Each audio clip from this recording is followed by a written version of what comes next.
Many Christians allege that Sheikh Ahmed Deedat got a disease that affected his tongue because he lied about the gospel.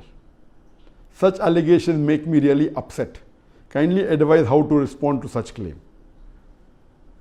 To tell you that Sheikh Deedat, it is wrong to say disease affecting the tongue.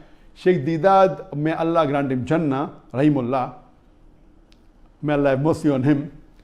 He had a stroke in 1996 and he was paralyzed from below the face downwards. He was paralyzed, he could not move.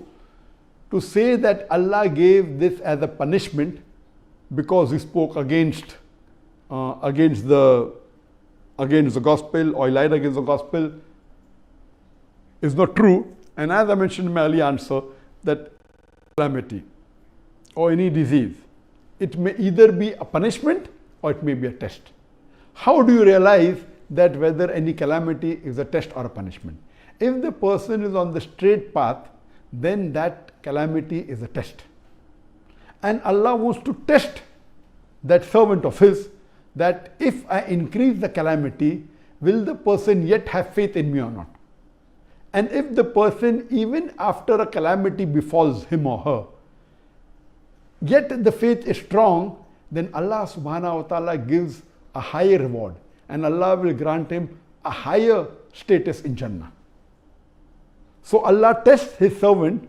That's the reason our beloved Prophet ﷺ said, the maximum difficulties amongst the human beings are put on the Anbiyas, on the prophets, on the messengers of Allah, because they have the highest caliber. So compared to the other human beings, all the Anbiyas, and Allah subhanahu wa ta'ala has sent 124,000 prophets on the face of the earth. All these prophets were tested much more than a normal human being. That means they will get a much higher status in Jannah than the other human beings. If it's a punishment, then it is for those people who have committed a sin. So if a person has sinned and has gone against the commandment of Allah subhanahu wa ta'ala, that calamity is a punishment. And you come to know that in the punishment the person suffers. Whereas in a person, if it's a test, the person who's on the straight path, his iman increases.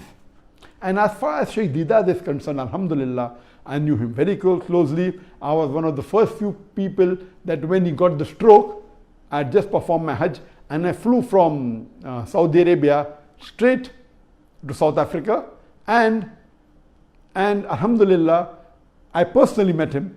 Even though he had the stroke, even though he could not move, he could not speak, he used to converse through the blinking of his eyes.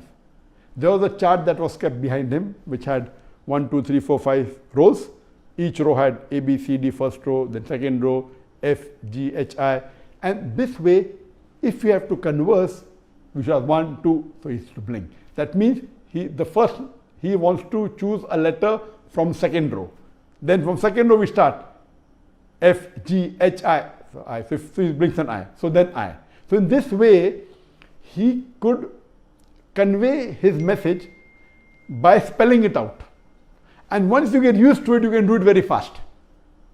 So he used to converse even by the blinking of his eyes. And I know that even on bed, when he could not move, when he could not speak, he had did dawah. There were Christians who came to meet him, there were Christian missionaries who came to meet him, non-Muslims, and through dawah he was even able to revert some of the non-Muslims, alhamdulillah. He wrote long messages and he even encouraged me, and he even dictated a message on the plaque. The best award that I've got from anyone, or the best plaque, is the plaque given by Sheikh Ahmed Deedat to me in the year 2000, in which he dictated the message that, son, what you have done in 4 years had taken me 40 years to accomplish, alhamdulillah. So this he dictated with his eyes, even though he could not speak.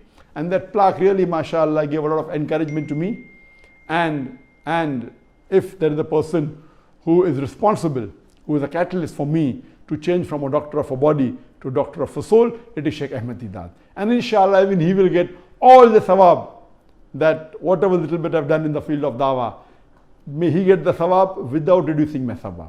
So alhamdulillah, Sheikh Ahmed Deedat was for 9.5 years on the bed. He could not move, but yet you could see his passion. You could see his striving for dawah. So according to me, if you see the striving, you see the passion, there was no remorse in him that what he did was wrong. He continued his dawah. This means Allah subhanahu wa ta'ala, according to me, wanted to give a higher status to Sheikh Deedat. He got the stroke in 1996 at age when he was 78 years old, and he was in bed for 9 years. Allah tested him, and I believe Sheikh Deedat, alhamdulillah, passed the test with flying colors, and inshallah Allah will reward him a higher status.